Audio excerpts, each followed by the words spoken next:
Olá, queridos amigos. Eu sou um servo de Deus. Essa é a nossa gota de sabedoria de hoje.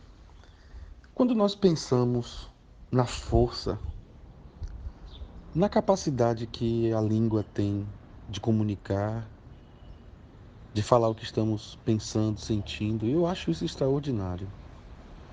Quem já teve a oportunidade de visitar um outro país, é um pouco angustiante quando você se depara na comunicação com uma pessoa que você não domina o idioma.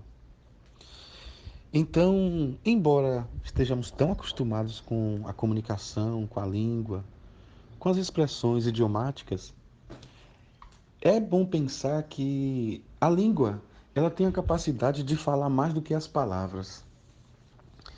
A língua tem uma capacidade de juntar pensamentos, sentimentos, expressar isso e causar impactos extremamente positivos, mas também negativos. A língua pode marcar uma relação com uma palavra e durar anos uma palavra. Certa vez eu atendi uma moça, pessoa muito querida, e ela tinha uma mágoa profunda no coração. E essa mágoa durava muitos anos, mas muitos anos mesmo. E à medida que nós íamos conversando, eu percebia que havia uma sede no coração dela, uma vontade de mostrar o contraditório. E ela se estruturava, falava de outros assuntos, mas ela girava num sistema cíclico e voltava para aquele assunto. E talvez tenha sido a primeira vez que eu me deparei com a força da palavra, com a força da língua. E nós temos muitos textos na Bíblia que falam da língua, nós temos muitas canções que expressam a força da língua. E dentre tantas coisas que a Bíblia fala da língua, hoje eu queria pensar com vocês o que Tiago diz no capítulo 3, verso 2. Preste bem atenção. Porque todos tropeçamos em muitas coisas. Se alguém não tropeça em palavra, o tal varão é perfeito e poderoso também para refrear todo o corpo. Interessante que Tiago, quando ele expressa isso, e aqui Tiago é o meio-irmão de Jesus. Quando Tiago expressa isso, ele está falando que a marca da maturidade de um ser humano é o controle da língua.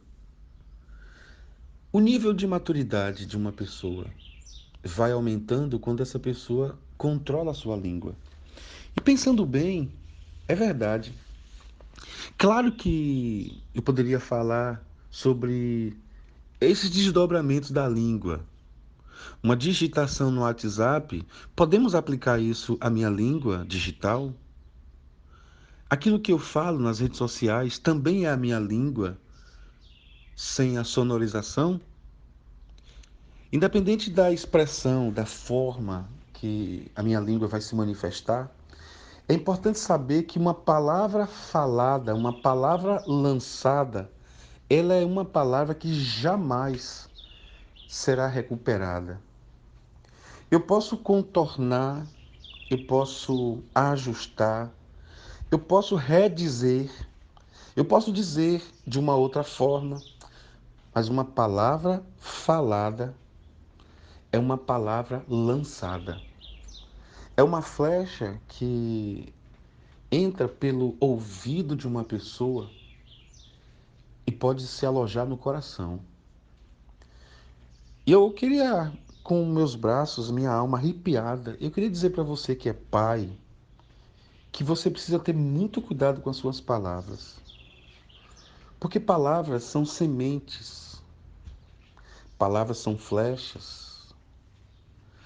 palavras são flores, palavras são armas letais, palavras são impulso de encorajamento, palavras são travas de paralisação, palavras são pontes, palavras são muros, palavras podem encorajar e desanimar.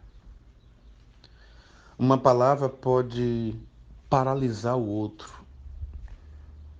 palavra pode mobilizar o outro.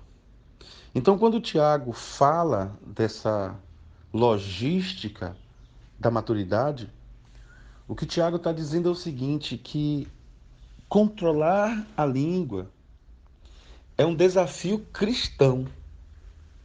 Controlar a língua é uma estrada de maturidade.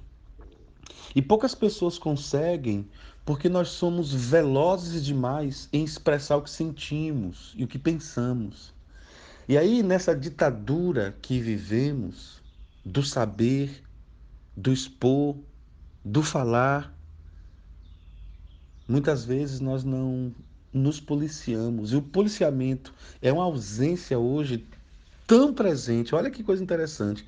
O não policiamento é uma ausência tão presente na sociedade que, com essa ideia da voz, do falar, do meu lugar de fala, do meu lugar de protesto, as pessoas saem falando de qualquer jeito, inclusive com as postagens, e elas não se preocupam com o que estão falando. É importante ter um lugar de fala.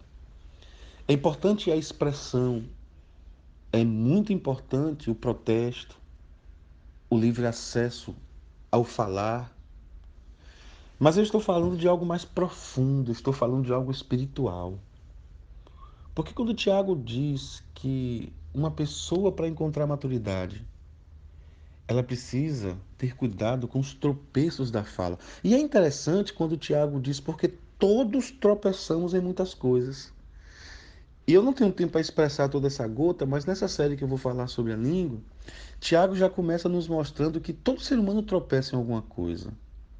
Tem pessoas que tropeçam porque não conseguem ser mais doce. Tem pessoas que tropeçam porque não tem tempo para a família, para ele mesmo.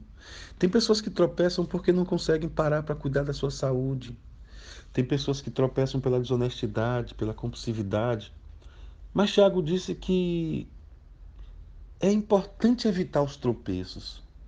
Mas se uma pessoa consegue não tropeçar na língua, essa pessoa ganhou muito para a vida, ganhou maturidade. Então, diante de tudo isso, eu queria que eu e você nos juntássemos com maturidade para pensar na língua e para pensar em como eu a uso. Senhor, obrigado, Pai. Que essa pequena série seja um instrumento de graça para a minha vida e para a vida dos meus irmãos e irmãs. Em nome de Jesus. Amém. Grande abraço, pessoal. Fiquem com Deus.